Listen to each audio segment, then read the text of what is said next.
Good afternoon everyone, welcome back to the channel. It's going to be a bit of an interesting video today because actually I am selling my F1 Edition Vantage. I've done 20,000 miles in the car now. Essentially the reason for selling it is I've done everything I want to do with the car. I've done the Modball Rally, as you can see from the full sticker livery there. I've been up to Scotland and back, I've done road trips in it, I've done track days with the car, and I've had all the experiences I want to have in this car. I went to Monaco, I parked outside the casino, which was fantastic. And recently Aston Martin have put their prices up, so now I can probably get out of this vehicle for not much less than what I paid for it.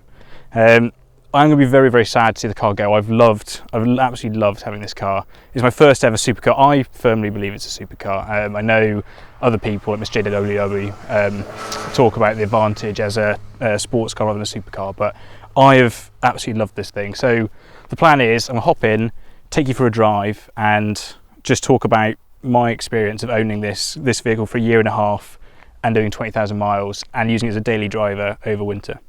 But yeah, so come with me and we'll hop in the car.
Like actually owning one of these and putting some real mileage on them. So I'm currently sat on 20,590 miles right now in this car.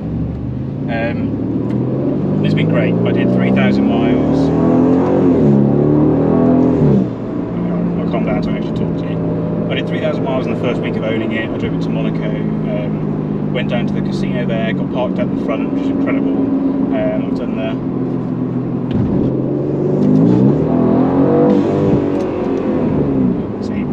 everyone loves it. I had a group of people there just outside the car asking me to rev it.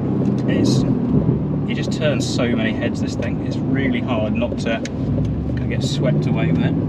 But yeah, so I went to Monte Carlo, I've done the Modball Rally, as you can see from all the stickers on the car. I've done track days in it. I've been up to Scotland and back and kind of ran the North Coast 500s. It's just been incredible. A couple of cyclists here, let's try and get around them.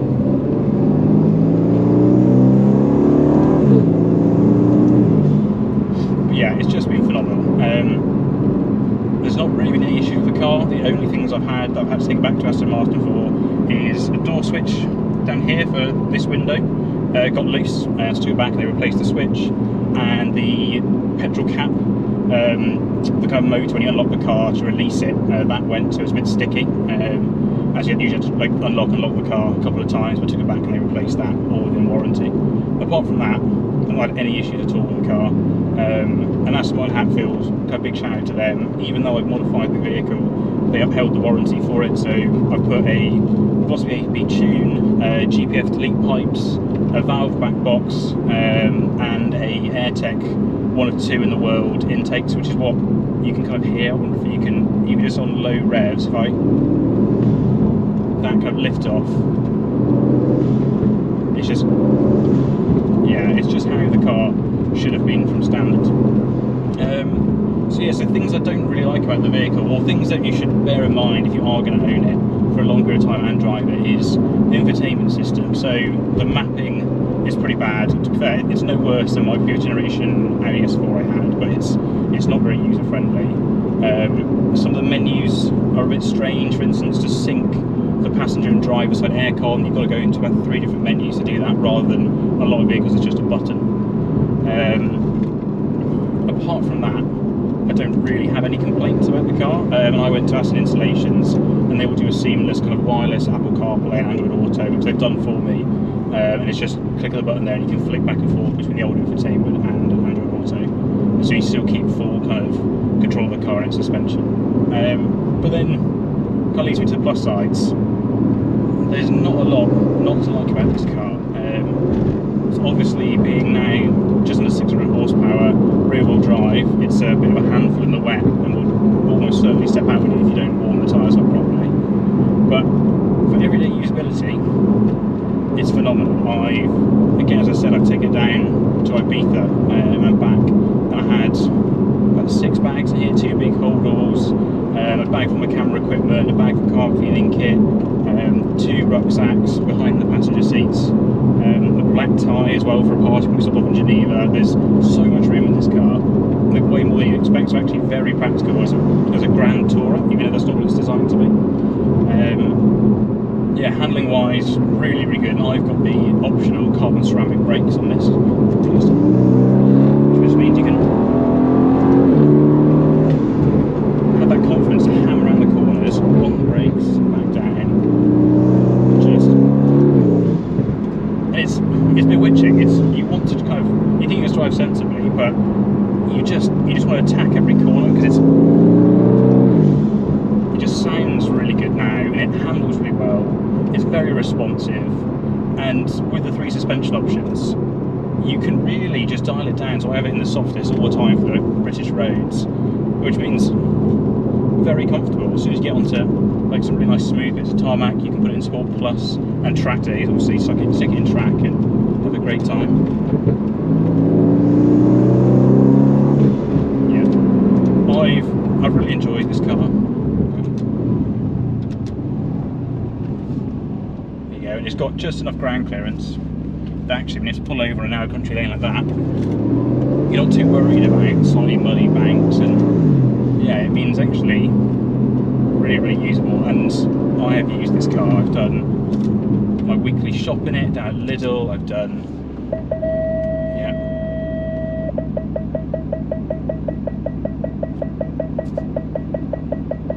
thank you. And yeah, that's another. Maybe one other downside about the Aston: parking sensors. They are so sensitive. Like there, I was just near the hedge on the left-hand side to let that vehicle pass on this narrow kind of B road, and they're just hyper sensitive. But honestly, it has been phenomenal. I've had no issues owning it. There's all the servicing has been included. There's a nice little spot. Yeah, there's a nice little road there we can bimble into. I'll turn the car around here.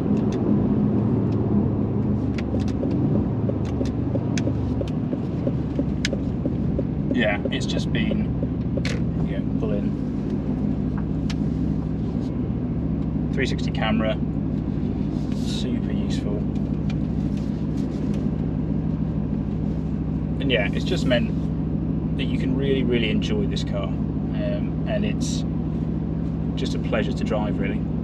I'm going to swap the cameras around, and we'll head back and chat a little bit more about the ownership experience. Right, so obviously the elephant in the room is it's got that Mercedes AMG V8 in it, but actually I think that's fabulous because it's really reliable. And the way they made it sound, it's just completely different to like the AMG engine when it's in a Mercedes. Like it's just got this different kind of growl and bark to it in this car, and it's like that. Those downshifts, the crack and the burble. If I put the windows down, see if we can get a bit of that.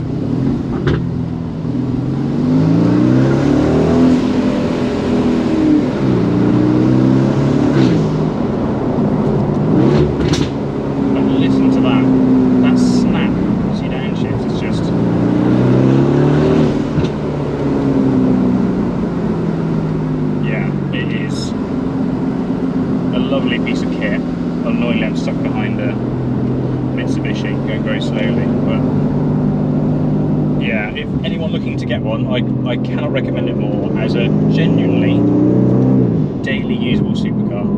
I put it up there with into like the R8, now the R8, in terms of how daily usable it is, and it's the main reason I didn't get, for instance, a Ferrari to begin with, because they're just so mileage sensitive. Like, yes, you'll lose a little bit if you put tons of mileage on, but actually they're not that bad compared to them. There were no servicing costs, so this car comes with 5 years servicing, or every 10,000 miles. So I've done 2 of them now, so it's still got 3 more to go.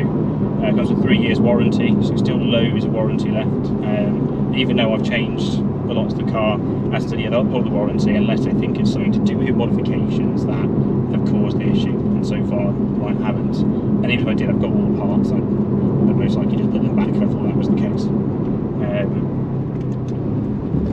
But yeah, it's just such a pleasure to drive, such a pleasure to own. And yeah, I'm gonna be sad to see it go. I've got a lot of memories in it. It's really kind of changed my outlook on what it's like to own vehicles and the kind of fun and enjoyment you can have. I've always liked cars, but the experiences I've had in this have just been amazing. And yeah, it is going to be sad. I'm really torn actually. It's literally tomorrow. It is going to have its PPF taken off, brand new PPF put on all the other stickers. It's going to have all wheels refurbed. A couple of them have like little stone chips on the black, so they'll get refurbished. And then it's going to new set of tyres and go off to Scooter Prestige up for sale. And yeah, it's going to be. I'm just going to hang back a bit, get some space, but it's a bit squishy, so I can enjoy the road. Yeah, it's going to be sad to go, but unfortunately I can't afford to have this car and have other cars as well, so it's just one of those things where it has to go so I can move on and try new things, and I'll take you guys along for the ride with those, and hopefully you enjoy it. Hopefully you like coming along to the test drives I've got booked up. Should have one next weekend. I won't tell you what they're going to be yet, so it'll be a bit of a surprise, but yeah, I think well done Aston Martin, just well done. This is just such a great car, and the fact that it can be so capable on track and then also drive you 3,000 miles down to Ibiza tracks is absolute testament to the company and the direction they're going in.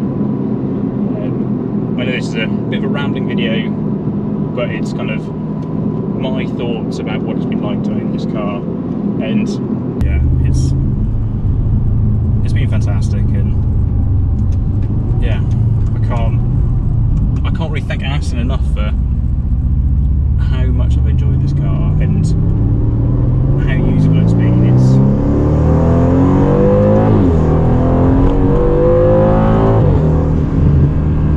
just puts such a smile on your face, and it's certainly not been a garage queen, this car. I did the entirety of winter daily driving this thing. I do my weekly shop in it. Yeah, just thank you, Aston Martin.